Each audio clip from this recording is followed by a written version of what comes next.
Espacio Jaguar, toda la emoción del deporte. Martes, 17 horas. Cero discriminación, tolerancia, respeto e inclusión. Miércoles, 19:30 horas. Tu abogado en casa. Asesoría jurídica. Justicia al alcance de todos. Jueves, 17 horas. Noche de debate, análisis a fondo. El mejor encuentro de opiniones. Jueves, 19 horas. Recuento semanal. Información y análisis a fondo. Viernes, 12 horas. Noche de música en Jalapa. El deleite de la bohemia. Sábados, 20 horas. Desarrollo humano. Saca lo mejor de ti. Vida sana en mente sana. Domingos, 12 horas. Tu historia conmigo. La vida de las estrellas contigo. Domingo, 12 horas.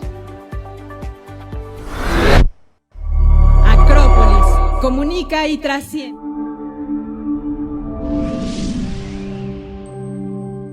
Ya estuvo. Excelente, mi querido Alex. Muy bien, ahí estamos. Bienvenidos sean este viernes 14 de octubre a una emisión más de Recuento Semanal, este programa de análisis y de información que Acrópolis Multimedios hace con mucho gusto para ustedes. Los temas son variados, pero uno concentra la atención en todos estos días a partir del hackeo que sufrió la Secretaría de la Defensa Nacional y que, bueno, le sustrajeron información muy delicada que día a día va saliendo, va aflorando sobre acciones, decisiones del gobierno, de las propias Fuerzas Armadas, en un momento delicado para el país, como es este, donde ya se aprobó el ampliar el plazo de las Fuerzas Armadas en funciones de policías de seguridad pública. De eso vamos a estar platicando. Lo mismo de la demanda que presentó nuevamente México en una corte estadounidense contra los fabricantes de armas, luego de que le rechazaron una primera en una corte de Massachusetts. Hablaremos también de los cambios, vaya cuántos van, del gabinete del presidente López Obrador. Analizaremos quiénes se han ido y por qué se han ido. Tendremos también una información que me parece irracional, incluso hasta pensarla, la posibilidad, la eventualidad de que la guerra entre Rusia y Ucrania escale a niveles de que usen armas nucleares. Una cosa terrible, apocalíptica, vaya, de eso vamos a analizar en varios momentos del programa. Tendremos también lo mejor del cine, de la cultura, del deporte, y en el cine tendremos la reseña de lo que fue la entrega de los premios Ariel a lo mejor de la cinematografía mexicana. Y hablando de premios, recordaremos los premios Nobel, quiénes fueron los galardonados, los anuncios que se hicieron y que, bueno, esta parte pues, nos inspira. Qué mejor que apoyar a la ciencia, al conocimiento, en lugar de estar en este mundo sombrío con guerras y con recesiones y amenazas terribles. Bueno, todo esto tenemos en esta emisión de Recuento Semanal. Soy Emilio Cárdenas. Agradezco como cada 8 días su compañía y comenzamos.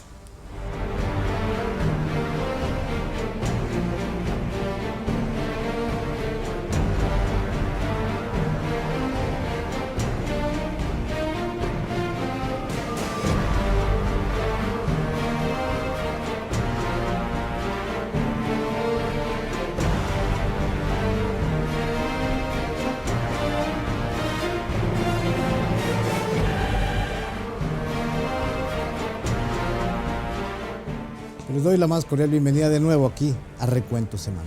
Y como le decía al inicio del programa, avanzando la información que tendremos, pues justo en momentos en que el mundo vive tiempos sombríos, en medio de una muy fuerte crisis económica que anuncia una gran recesión para el año 2023, cuando Rusia redobla la apuesta bélica y amenaza, por irracional que suene, con usar armas nucleares para responder a atentados y someter a la invadida Ucrania, que resiste al expansionismo de Putin, y cuando en respuesta la OTAN lleva a cabo ejercicios militares con arsenal nuclear, es cuando más, creo yo, debemos apostar por la paz, la tolerancia, la libertad, los derechos humanos, y ello solo es factible si abrimos paso a la reflexión, la creatividad, la investigación y la generación de conocimiento.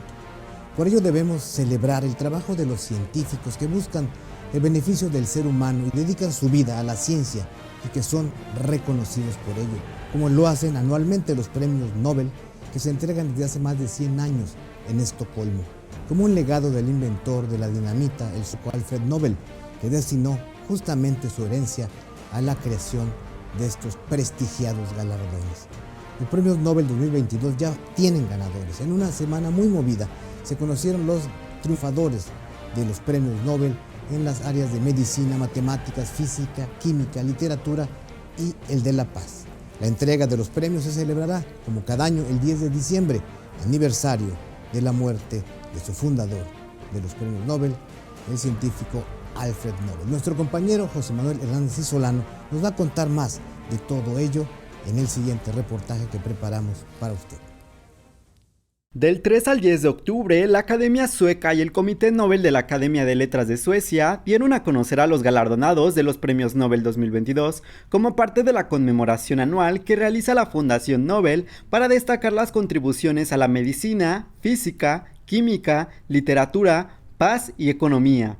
El primer galardón emitido fue el de medicina y fue atribuido al sueco de 67 años, Svante Pääbo, quien logró algo que se creería imposible: secuenciar el genoma del neandertal, o entendido de otra forma, la recuperación del ADN del hombre de Neandertal, una especie similar a los humanos que habría desaparecido hace 28.000 años. Con este descubrimiento se podría determinar con claridad qué rasgos ha compartido el ser humano con los neandertales y a su vez estaría más cerca de hacerse realidad la definición de nuestra especie. El Nobel de Física fue entregado en esta edición a 3 investigadores expertos en mecánica cuántica. Se trató de Alain Specht, John F. Clauser y Anton Zeilinger, que a través de sus experimentos con fotones entrelazados, establecer la violación de las desigualdades de Bell y ser pioneros en la ciencia de la información cuántica, descubrieron que el universo no es localmente real. Visto de otro modo, la existencia y el comportamiento del universo integral e interconectado es una ilusión local y la realidad como se concibe es relativa desde la persona que la observa. Siguiendo con el método de la materia, los investigadores Caroline Bertozzi, Morten Merrill y Barry Sharpless obtuvieron el Nobel de la Química por sus aportaciones a la química click, o conocida como LEGO, por la manera en que se aplica. Esta filosofía, introducida hace 21 años por Barry Sharpless, celebra la creación de nuevas moléculas con un procedimiento simple, fácil y rápido, que ha servido para complementar el área médica a través de la química bioortogonal, metodología que fue desarrollada por Sharpless para crear reacciones químicas en organismos. Con ello, ha sido posible la fabricación de nuevos fármacos químicos y biológicos, obteniendo los procesos deseados dentro del cuerpo humano, sin afectar alguna célula en su proceso.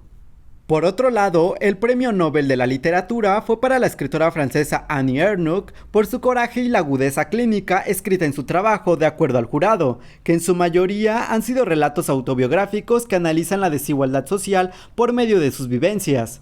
Con casi un centenar de obras escritas, el año pasado fue llevado a la pantalla grande el primer libro que escribió, llamado El Acontecimiento, y en este relata la confrontación de una joven al enterarse que está embarazada, rodeada de una sociedad que concibe el aborto como una acción inaceptable. Siguiendo con la lista, el Premio Nobel de la Paz fue otorgado a 2 movilizaciones civiles, la organización rusa Memorial y al Centro Ucraniano de las Libertades Civiles, y para el activista bielorruso Ales Bialatsky tras sus labores en la protección de los derechos humanos. Los ganadores fueron reconocidos por un esfuerzo sobresaliente para documentar crímenes de guerra, abusos de los derechos humanos y abusos de poder en sus respectivas naciones, que estuvieron rodeados por la crisis social europea que desencadenó el conflicto bélico en Ucrania. El distintivo Nobel de Economía fue para la tripleta de investigadores Bernanke, Douglas Diamond y Philip Dybvig, quienes analizaron la función de la banca y las crisis financieras. Sus indagaciones, que nos remiten a la década de los 80, aclaran la existencia de los bancos e indagan su papel dentro de la economía hasta alcanzar su comprensión frente a las crisis financieras.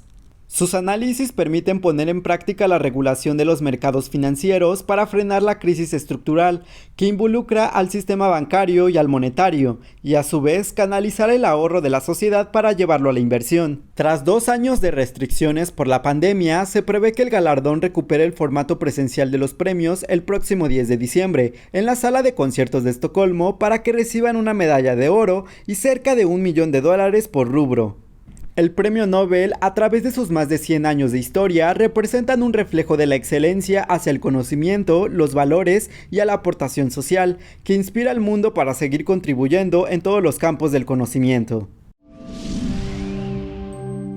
El gobierno federal presentó este lunes una nueva demanda ante la Corte Federal del Distrito de Tucson en Arizona, Estados Unidos, contra 5 fabricantes de armas como parte de su estrategia para detener el tráfico de armamento. Como se recordará, México presentó una demanda contra fabricantes de armas en el mes de agosto, la que fue rechazada por un juez federal de Massachusetts, argumentando que esos reclamos no proceden bajo la legislación norteamericana que da inmunidad a las armerías. El alegato de México es que de 3,000 a casi 6,000 armas vendidas por los demandados son ilegalmente trasladadas desde Estados Unidos, lo que incrementa lógicamente la violencia y los crímenes en nuestro país. De acuerdo con la Secretaría de Relaciones Exteriores, en esta nueva demanda se alega que estas empresas de manera rutinaria y sistemática participan en el tráfico ilícito de armas, incluidas las de tipo militar, para organizaciones criminales en México. Lo invito a ver el trabajo de nuestra compañera Marisa Carreño sobre este delicado asunto. Frank Dennis Saylor IV, juez federal de Massachusetts, Estados Unidos, rechazó la demanda que interpuso México en agosto de 2021 contra fabricantes de armas de ese país, argumentando que abastecen al mercado criminal local y reclamaba una compensación económica de cerca de $10,000 millones. El juez explicó que los reclamos legales de la nación azteca están prohibidos por la Ley de Protección del Comercio Ilegal en Armas, misma que impide demandas legales que busquen responsabilizar a los fabricantes por los actos de individuos que las usan para sus propósitos, dando así inmunidad legal a las armerías. A lo largo de todo este tiempo que duró el proceso legal, México fue apoyado por 6 de las principales organizaciones de prevención de la violencia con armas de fuego en nuestro vecino del norte, los procuradores estatales de 3 estados y de Washington, así como varios fiscales distritales de ese país. Hay que recordar que México denunció que de 3,000 a casi 6,000 armas vendidas por los demandados son ilegalmente trasladadas desde Estados Unidos cada año y que ahora ocupa el 3er lugar mundial en muertes relacionadas con armas de fuego, lo que deriva en un incremento de la violencia. De acuerdo a cifras del presidente de México, Andrés Manuel López Obrador, en 2019 la venta ilícita de armas estuvo detrás de cerca de 17,000 asesinatos, y entre el 70 y 90% de armas recuperadas de las escenas del crimen fueron traficadas desde Estados Unidos. Ante ello, el secretario de Relaciones Exteriores, Marcelo Ebrard, anunció que se apelará a esta decisión y el gobierno de México continuará insistiendo en que el comercio de armas debe ser responsable, transparente y con rendición de cuentas, pues la forma negligente en que se venden armas en Estados Unidos facilita que los criminales accedan a ellas. El nuevo litigio podría presentarse en una corte de Arizona, a fin de aprovechar una legislación bipartidista que acaba de entrar en vigor en Estados Unidos, impulsada tras la masacre en la ciudad texana de Uvalde, en la que murieron 19 niños y 2 adultos, y que establece como delito federal el tráfico ilegal de armas y sanciona a prestanombres o a quienes compren armas que vayan a ser utilizadas por grupos criminales. Además de que se filtró que en Arizona se han registrado varias tiendas que venden armas sin revisión de antecedentes o en incumplimiento de otros requisitos previstos en la ley, lo que facilita el flujo hacia los grupos del crimen organizado. Esta demanda inédita hecha por México ha recibido el reconocimiento internacional y ya es considerada un parteaguas en la discusión sobre la responsabilidad de la industria armamentista en la violencia que padecen México y países de la región. Como todos sabemos y ha sido noticia en todos estos días que corren, un grupo de piratas informáticos se infiltró en la Secretaría de la Defensa Nacional de México en un gran ataque cibernético, tras el que así se han ido conociendo y revelando muchos detalles sobre la institución más secreta y más poderosa del país, con temas tan sensibles y muchos de ellos negados enfáticamente durante mucho tiempo por el gobierno de López Obrador, como es el uso del software espía, conocido como Pegasus, para espiar a periodistas, o las violaciones a los derechos humanos cometidas por militares, o las revelaciones sobre las presuntas ligas de poderosos funcionarios del gobierno federal o de gobernadores y funcionarios estatales de Morena, o de mandos militares o efectivos castrenses que estarían involucrados con redes del crimen organizado, entre otros muy delicados temas. Estas revelaciones, que seguramente irán creciendo en los meses por venir, y conforme se acerque la sucesión presidencial, aún deparan sorpresas, sin duda alguna, pero sobre todo nos alertan sobre acciones y decisiones gubernamentales que se dan en un momento crítico cuando el gobierno López Obradorista profundiza la militarización de la vida nacional y en las instituciones civiles. Y ello, contra lo que se diga, no es para nada tranquilizador. Vamos a ver a continuación el siguiente trabajo que sobre este tema preparó nuestra compañera Ámbar Reyes. El grupo de activistas guacamaya se ha convertido en el protagonista de las conversaciones en Palacio Nacional, luego del robo de 6 terabytes de información a la Secretaría de la Defensa Nacional. Poco a poco, los distintos medios de comunicación que han tenido acceso a ella han ido revelando ciertos datos que han extraído de todo ese mar de información, misma que no deja bien parado a los elementos del ejército. Entre lo más grave están las revelaciones de las diversas denuncias de violaciones de derechos humanos por parte de efectivos militares y su resistencia a la supervisión y rendición de cuentas. En los miles de correos se da cuenta de cómo la institución maniobra para eludir al gobierno, empoderarse y proteger a sus propios miembros, incluso en los rangos más bajos. A ello se le suman las denuncias de agresiones sexuales, en las que se documentan que hay más de 300 militares acusados de acoso y otras violaciones de derechos. Por ejemplo, ahí se evidencia cómo mujeres militares o civiles que han denunciado o exigen castigos para sus agresores sencillamente son amenazadas o dadas de baja. Existen al menos 42 mandos militares implicados en este tipo de casos. De ellos, 5 fueron sentenciados, 10 fueron procesados y 8 más lograron que el caso se archivara. Periodistas, defensores de derechos humanos, activistas, opositores y civiles de interés tampoco escapan a las pesquisas del ejército. El hackeo puso de manifiesto que teléfonos de diversos personajes fueron intervenidos mediante el software Pegasus durante la actual administración, pese a que el presidente siempre había asegurado que en su gobierno no se espiaba a mexicanos y ahora volvió a negar la acusación. En tanto que a las fuerzas castrenses, señalan documentos, le preocupa la fuerte influencia del narcotráfico en la sociedad, impulsada mediante la música y el cine, generando que la población vaya en contra de las instituciones y la legalidad. La Sedena considera que series o películas como El Señor de los Cielos, La Reina del Sur, Señora Acero, Rosario Tijeras, Dueños del Paraíso, El Chema, El Chapo y Nuevo Orden perjudican su imagen, la cual es desgastada por el mismo titular de la dependencia, Luis Crescencio Sandoval, al conocerse los regalos de lujo que suele hacer, sin que hasta el momento se revele si los paga con su salario o tiene una partida presupuestal para ello. Entre los detallitos están lentes de sol Cartier que superan los 20,000 pesos, corbatas Pineda Cobalín que cuestan cerca de 2,000 pesos, mascadas de la misma marca mexicana de lujo que dependiendo del tamaño pueden valer entre 1,700 pesos y hasta 3,200, botellas de tequila, mezcal y vino, libros acerca de los ejércitos mexicanos, monedas conmemorativas, entre otros. En los correos filtrados también salió a la luz que militares compraron boletos para que el secretario de la Sedena fuera a ver a Gloria Trevi al Auditorio Nacional, o la excentricidad de que se bordaran sus iniciales y las de su esposa en toallas que normalmente utilizan. Hackeo que se da en medio de la aprobación para ampliar hasta el 2028 la permanencia de las Fuerzas Armadas en tarea de seguridad pública.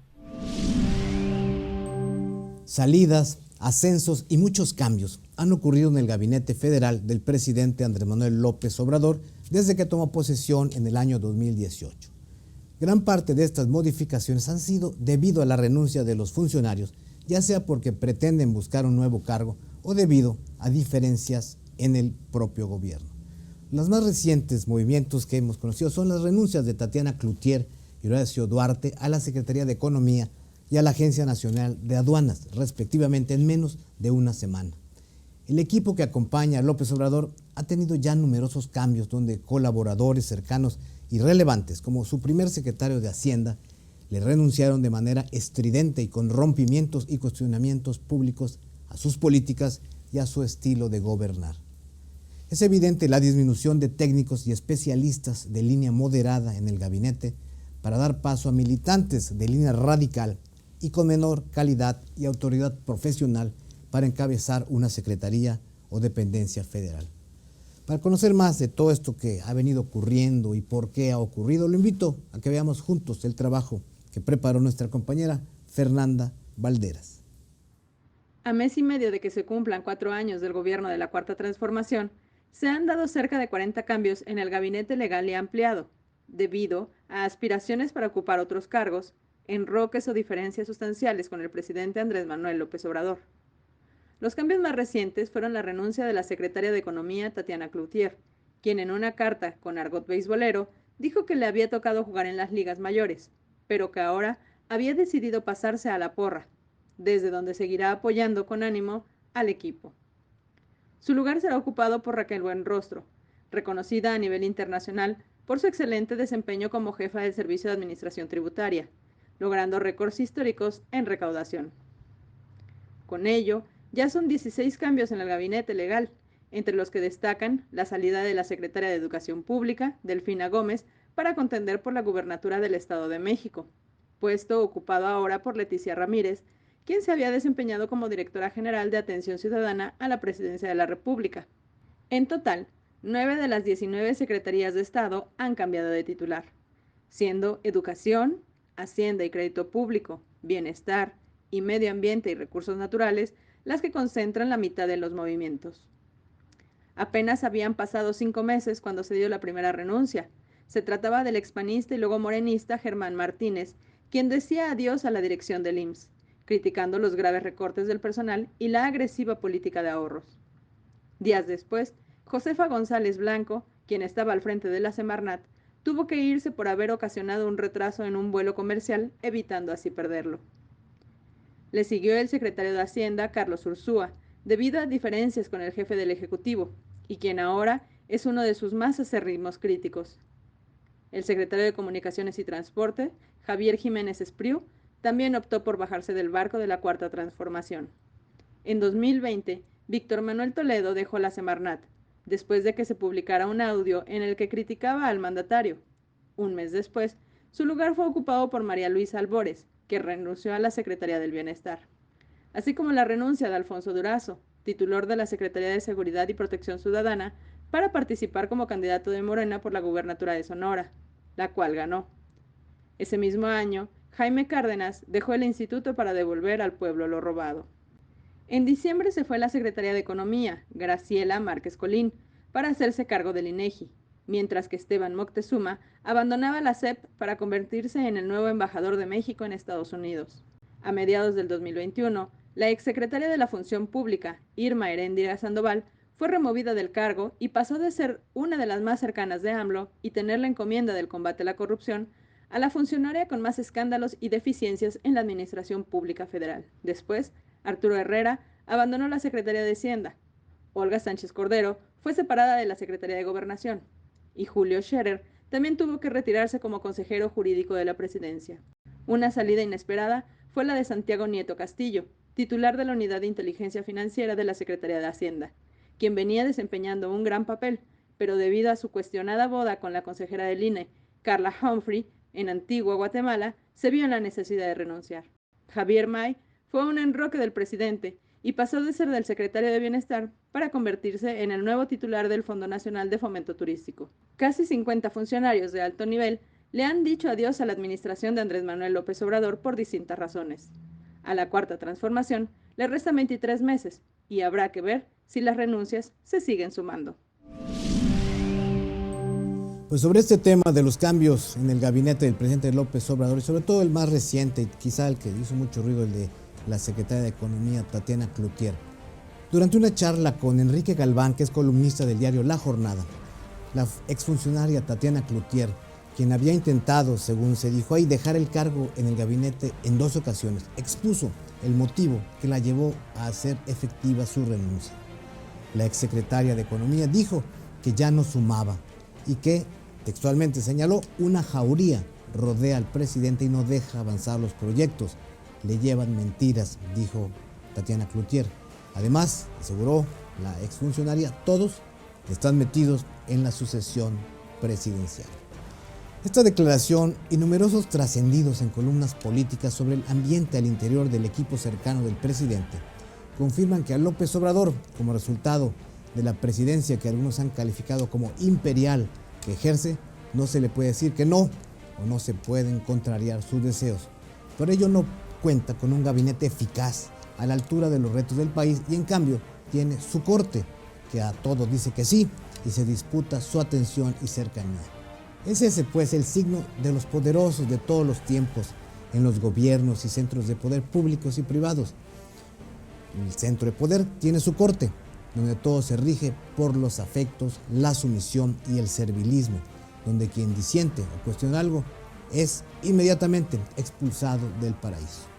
En el mundo de la Cuarta Transformación está confirmado ampliamente, más vale lealtad e incondicionalidad que conocimiento o experiencia. Vamos a un corte y regresamos muy rápido aquí a Recuento Semanal.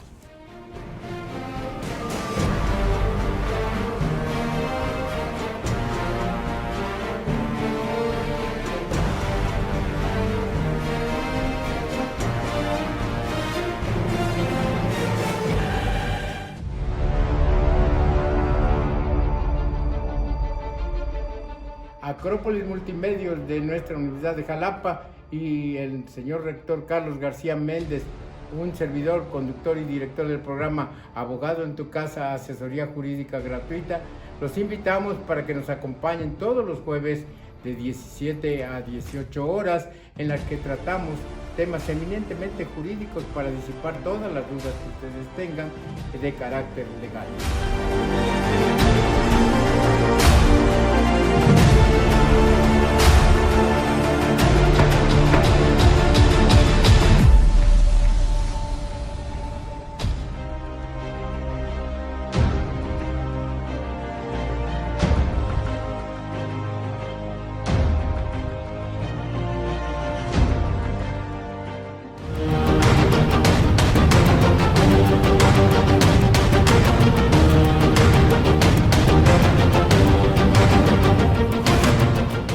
Te invito a que conozcas historias de personas que ya gozan de las mieles del éxito para que su experiencia y enseñanza te ayuden fácilmente a llegar ahí.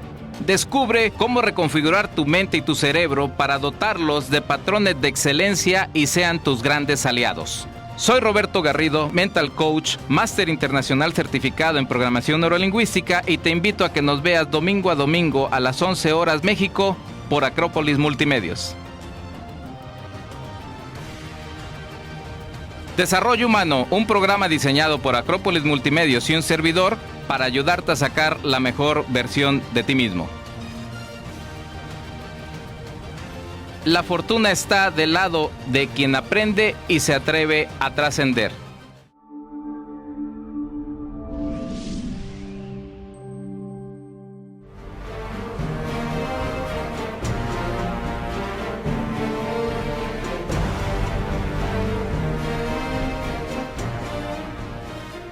A continuación y después de este corte, lo invito a que veamos las actividades más importantes y relevantes que se han llevado a cabo en la Universidad de Jalapa, donde destaca la presentación del libro Las trampas de la decisión, o cuando los gobiernos y las organizaciones marchan casi gustosos al precipicio. Así se llama este libro, del doctor David Arellano Gold, realizada el día de ayer en la institución, un evento académico de primer orden. Vamos a ver nuestras breves de la UX con información de Marisa Carreño.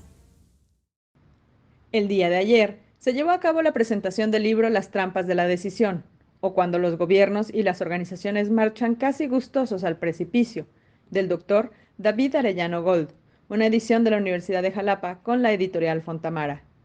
Al evento asistieron alumnos de las licenciaturas de Ciencias Políticas, Administración de Empresas y Derecho, así como público en general. En esta publicación, el licenciado en Administración de Empresas por la Universidad Tecnológica de México sugiere que las trampas de la decisión son una paradoja prácticamente universal que se puede encontrar en cualquier organización y en cualquier gobierno, y que puede ser un proceso individual, grupal u organizacional, donde de manera proactiva las personas que deciden niegan toda señal de que se estén cometiendo errores. Esta actividad forma parte del segundo ciclo de actividades de la cátedra Dr. David Arellano Gold, que se instaló cuando el autor recibió el doctorado honoris causa de la Universidad de Jalapa. Pues para pesar de la afición futbolística, el de Qatar podría ser el último mundial de Leo Messi. De este tema, que entristece desde luego a sus seguidores, y de la curiosa petición para que el jugador estrella del Manchester City, el noruego Erling Haaland, ya no juegue en la Premier League de Inglaterra, nos va a platicar nuestro compañero Óscar Alvarado en la sección deportiva de Recuento Semanal. El día de hoy comenzaremos con un tema que ningún aficionado al fútbol quisiera escuchar, ya que comenzaron los rumores de que el jugador del PSG y ganador de 7 balones de oro, Lionel Messi, podría estar jugando su última Copa del Mundo en Qatar 2022. Horas después, el argentino salió a declarar que eso era lo planeado y que una vez que termine el Mundial con su selección, quizás no diría adiós inmediato a la selección de Argentina, pero sí a la máxima competencia de selecciones nacionales. Messi debutó a los 18 años de edad. Fue en el 2005 cuando fue llamado a la selección absoluta en un amistoso contra Hungría. Su debut soñado no fue tan soñado, ya que la Pulga solo duró 45 segundos en el terreno de juego, debido al manotazo que le propinó a un jugador húngaro y que éste exagerara el golpe, por lo que terminaron sacándole el cartón rojo. Ahí pensó que jamás lo volverían a llamar, pero desde ese momento comenzó la leyenda de Messi en la selección argentina. El astro argentino es el máximo anotador de todos los tiempos de la albiceleste, con 90 goles en 164 partidos, lo que también lo convierte en el jugador que más juego ha participado con Argentina y ha otorgado 49 asistencias. Los títulos que ha conseguido a nivel selecciones, tanto menores como mayores, son el Mundial Sub-20 de 2005 y los Juegos Olímpicos de 2008, junto con la Copa América del 2021 y la finalísima del 2022, siendo la Copa del Mundo la única que se le ha resistido a este gran jugador. En 2014 fue cuando estuvo más cerca al quedar subcampeón contra Alemania, donde errores de Gonzalo Higuaín les costaría el título mundial. Es por ello que esta sería la última oportunidad de Messi para coronarse campeón del mundo. Ahora pasamos a un hecho curioso en el mismo ámbito, ya que 400,000 aficionados al fútbol recaudaron firmas en la página web change.org para hacer una solicitud nada usual al Parlamento inglés. Los quejosos solicitan que el delantero noruego del Manchester City, Erling Haaland, ya no juegue más en Inglaterra, porque según ellos no es un ser humano, sino un robot. El recién llegado a la ciudad de Manchester suma unos números de miedo para cualquier defensa, portero, equipo y aficionados, ya que en la actual campaña, el androide con solo 12 partidos ya ha sumado 19 goles, un promedio de 1.60 goles por partido. Que en la Premier League, en 8 partidos ya suma la cantidad de 14 goles, destacando que en la anterior temporada el número 9 de máximos goleadores tenía los mismos goles, pero en 33 partidos jugados. También, la máquina goleadora en 8 partidos llegó a 3 hat-tricks en la Premier League, mientras que su más cercano, Michael Owen, necesitó 40 partidos para llegar a los mismos, y para ver la magnitud que ha causado Haaland, él tiene 22 años de edad. Messi, a sus 22 años, sumaba 44 goles y Cristiano 55, mientras que el noruego lleva tan solo la pequeña cantidad de 175 goles como profesional. Desde finales de septiembre, las tropas ucranianas están llevando a cabo una exitosa contraofensiva a la invasión rusa en varias regiones de ese país, lo que hace aumentar las tensiones en el Kremlin y en todo el mundo, al crecer también la posibilidad de uso de armas nucleares por parte de Rusia, con lo que Vladimir Putin viene amenazando desde el inicio de la guerra en Ucrania. Occidente se toma en serio las amenazas y el presidente norteamericano Joe Biden ha dicho que Putin no bromea con estas amenazas. Y si eso sucede, es probable que la guerra atómica, como usted lo escucha bien, no se va a limitar a ese país. Todo lo contrario, la humanidad afrontaría en ese caso la posibilidad, ya no tan remota, de una tercera guerra mundial. Para ilustrar ese apocalíptico escenario, investigadores de la Universidad de Princeton crearon un video que ilustra cómo serían las primeras horas de un conflicto nuclear entre Rusia y los países pertenecientes a la OTAN. Nuestro compañero Christopher Olmos nos presenta el siguiente trabajo sobre este muy inquietante tema. En los últimos días se ha generado una preocupación muy grande debido al tema de una posible guerra nuclear. Esto ha surgido por las declaraciones de Vladimir Putin, quien amenazó con utilizar armamento de tipo nuclear si es necesario para defender su país. Por su parte, el presidente de los Estados Unidos, Joe Biden, aseguró que Rusia no está bromeando cuando habla del uso de armas nucleares tácticas o de armas biológicas o químicas, lo que pone en alerta a la humanidad ante un armagedón nuclear. Pero, ¿Qué es un armagedón nuclear? Este término se usa cuando existe la probabilidad de una guerra nuclear a gran nivel. La teoría consiste en que si una nación recurre a las armas tipo nuclear, va a provocar que sus oponentes también la usen, generando una interacción en cadena donde los aliados de cada nación puedan verse implicados y se genere un movimiento nuclear histórico, pudiendo llegar a la autodestrucción de la humanidad. Ante esto, investigadores de la Universidad de Princeton crearon una pieza audiovisual que explica cómo serían las primeras horas de un conflicto nuclear entre Rusia y los países pertenecientes a la OTAN, así como las consecuencias inmediatas. El video se llama Plan A y ha tomado relevancia a raíz del discurso que emitió Putin. Los creadores utilizaron diferentes evaluaciones para la realización de Plan A, tomando en cuenta diversos aspectos, como la manera en que suelen actuar ambos ejércitos, los planes para ejecutar lanzamientos nucleares y la cantidad de daño real de acuerdo a armas ya desplegadas, mostrando una evolución de guerra y las repercusiones que cada vez son más grandes. Según la simulación, podría haber cerca de 90 millones de personas muertas en los primeros 45 minutos de ataques.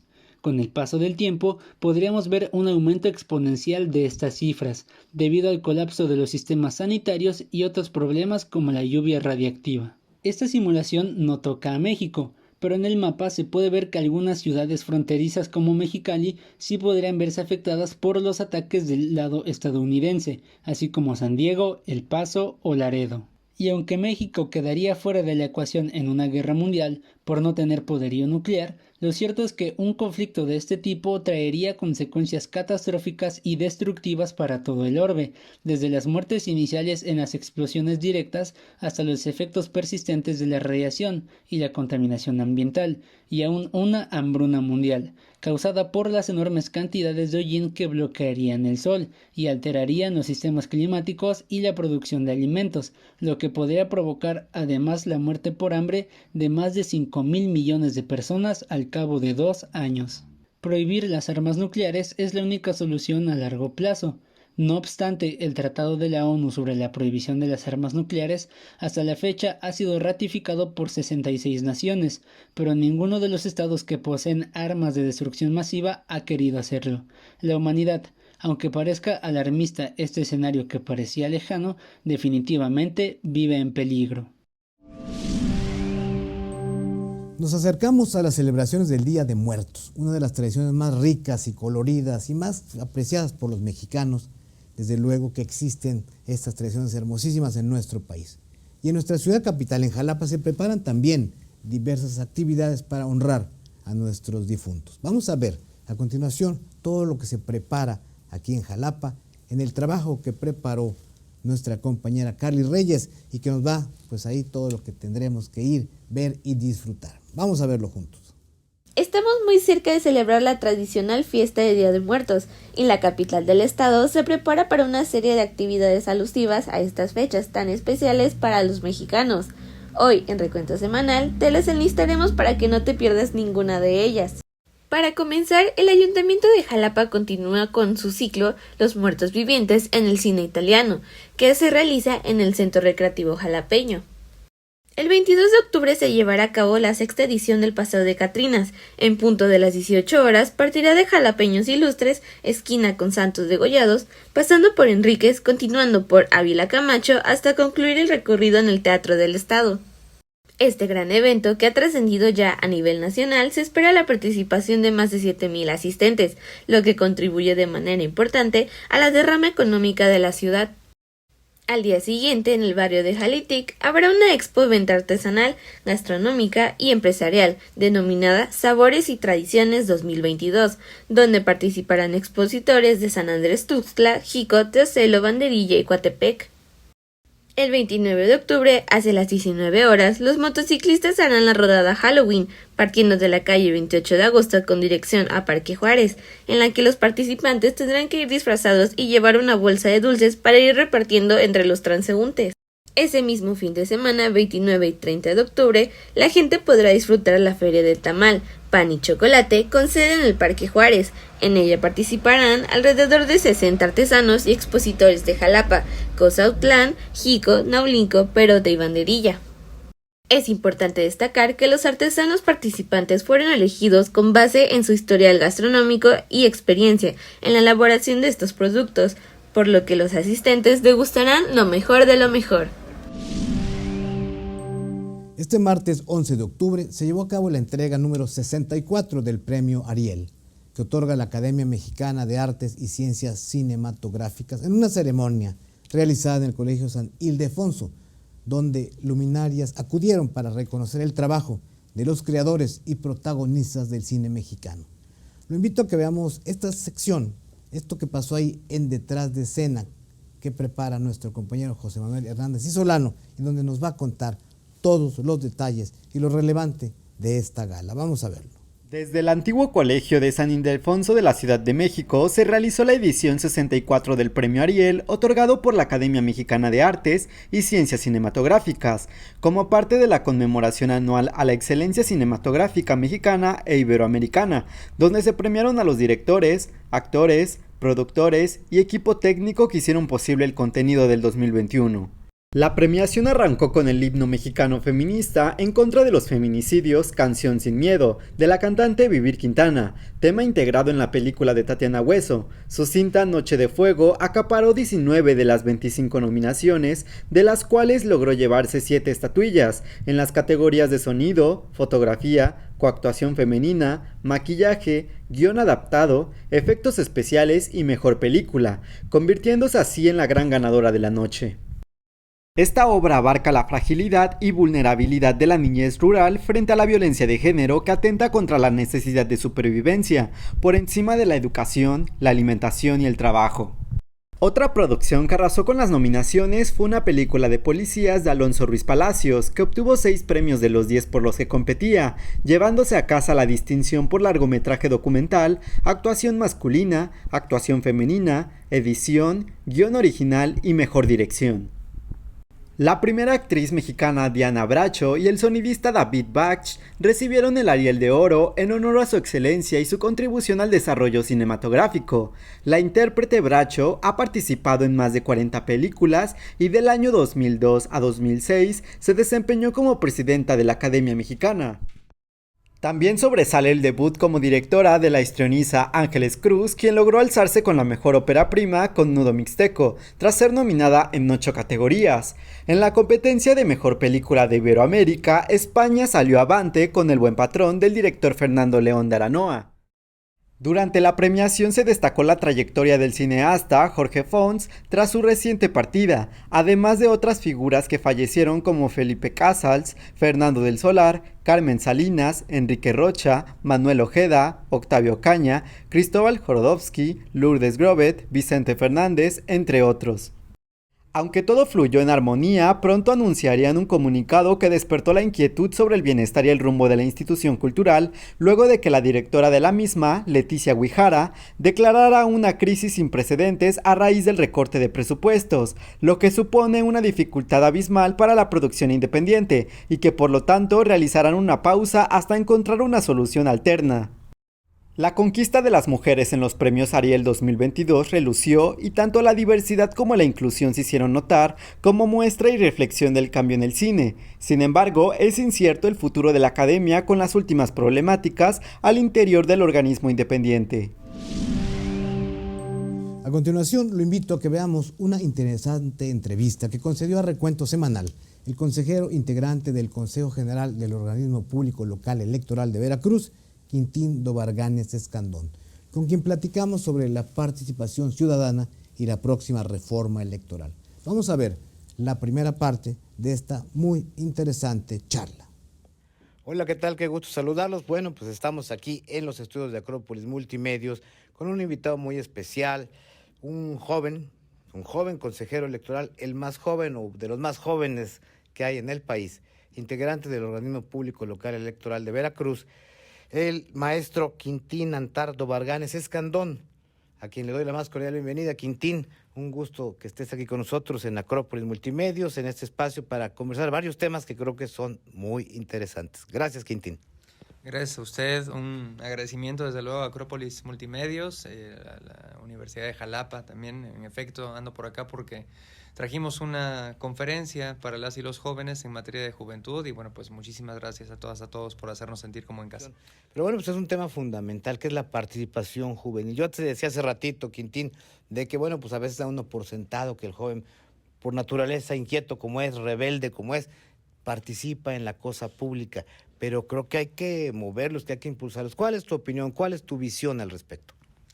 Yo considero, les planteaba hace un momento, que la participación de las y los jóvenes, proporcionalmente hablando, no obedece ni en la participación política, ni siquiera en el tema de postulación, al porcentaje de población que representa la juventud, que en México actualmente es alrededor del 24.7, 24.6%, una cuarta parte, digamos, de la población mexicana, de la población estatal, y no se ve reflejado esa participación de la juventud porque estructuralmente está limitada. Pasa un poquito lo que pasaba antes de que el principio de paridad de género fuera un hecho, de que fuera además un principio constitucional, un poco lo que sucedía con el sector de las mujeres. Estructuralmente se encontraba limitado ese históricamente invisibilizado ese sector, ese grupo de población.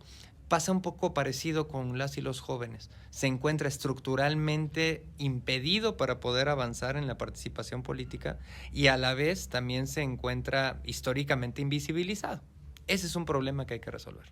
Sí, desde luego, pero fíjate que esto me lleva a reflexionar sobre los temas que están en boga, digamos, están en el debate público en la materia electoral, la reforma electoral que sabemos que, decíamos hace rato, que se está cocinando, que se está trabajando, que se prepara, que se avecina.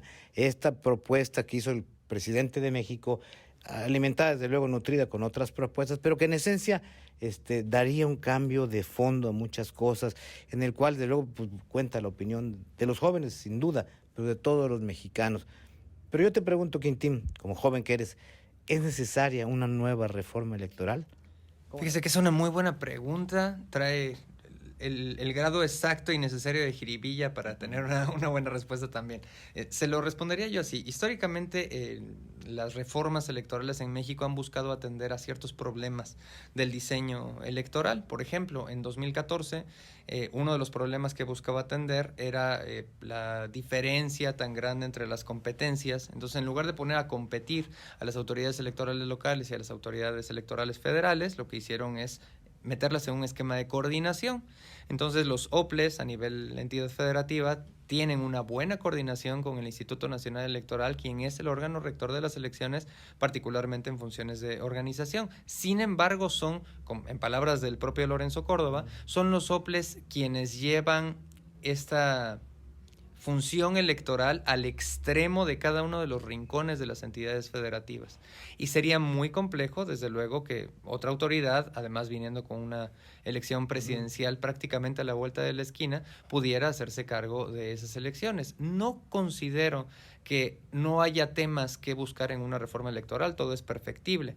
En mi punto de vista, el modelo de comunicación política en México se encuentra agotado. En mi punto de vista, el modelo de comunicación política en función de la legislación en radio y televisión se encuentra agotada. Es decir, sí, todavía hay monitoreo y todavía hay propaganda en radio y en televisión, pero hoy en día el tema está en redes sociales.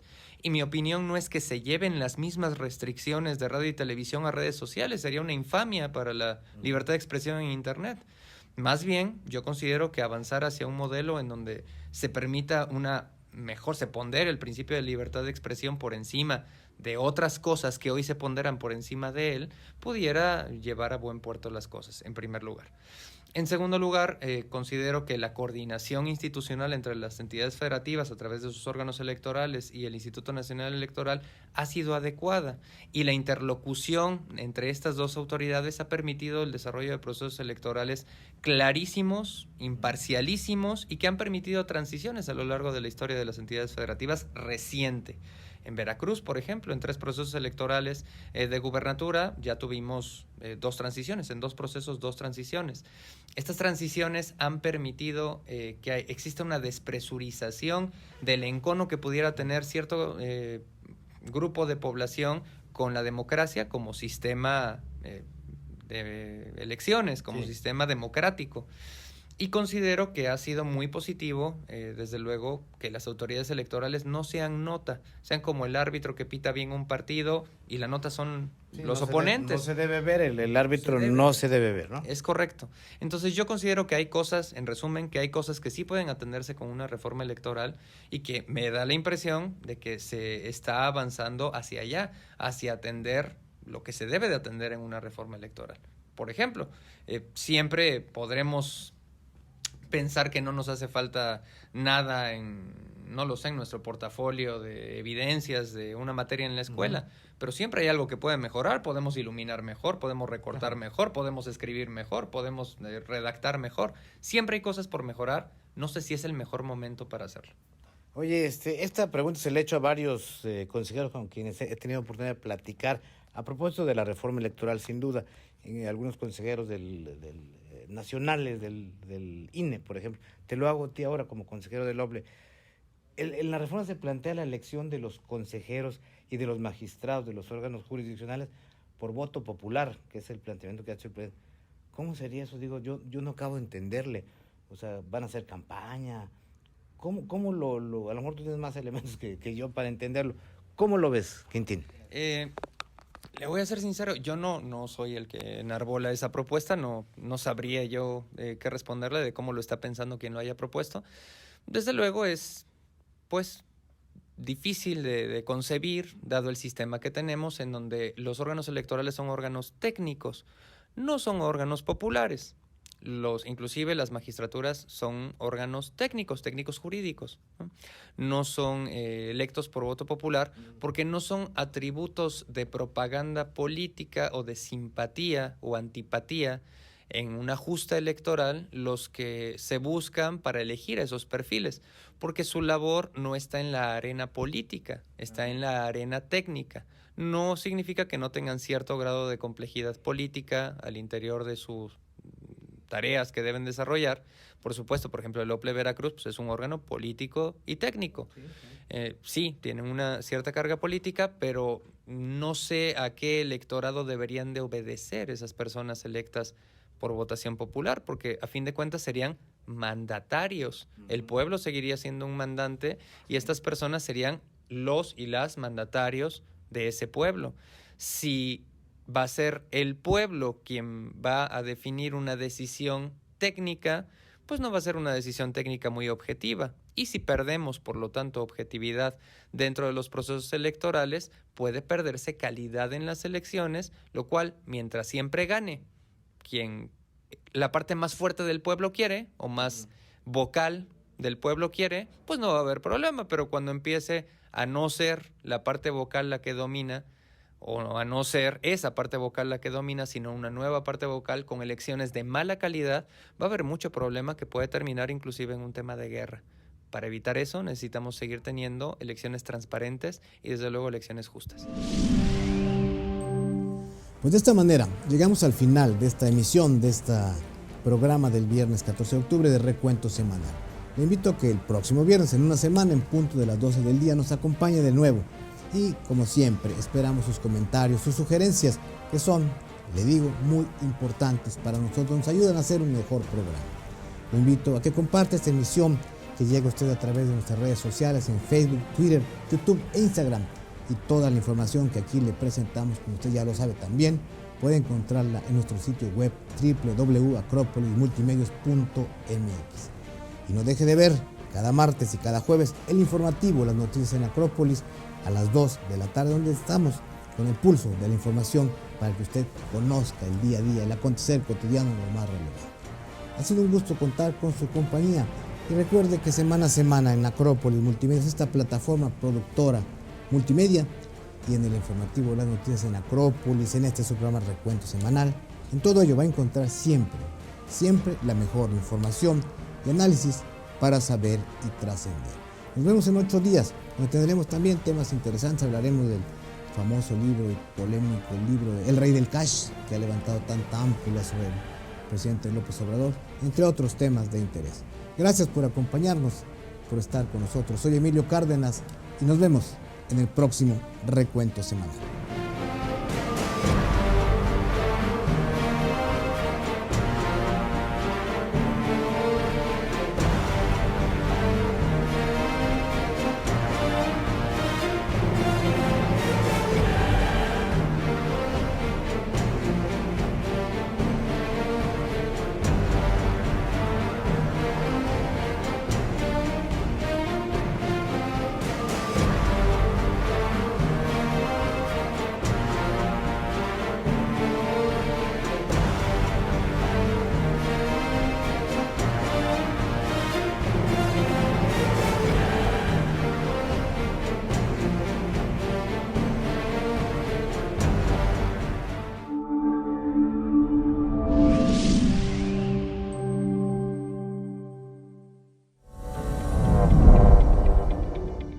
Espacio Jaguar, toda la emoción del deporte. Martes, 17 horas. Cero discriminación, tolerancia, respeto e inclusión. Miércoles, 19:30 horas. Tu abogado en casa. Asesoría jurídica. Justicia al alcance de todos. Jueves, 17 horas. Noche de debate, análisis a fondo. El mejor encuentro de opiniones. Jueves, 19 horas. Recuento semanal. Información y análisis a fondo. Viernes, 12 horas. Noche de música en Jalapa. El deleite de la bohemia. Sábados, 20 horas. Desarrollo humano. Saca lo mejor de ti. Vida sana en mente sana. Domingos, 12 horas. Tu historia conmigo. La vida de las estrellas contigo. Domingo, 12 horas. Acrópolis. Comunica y trasciende.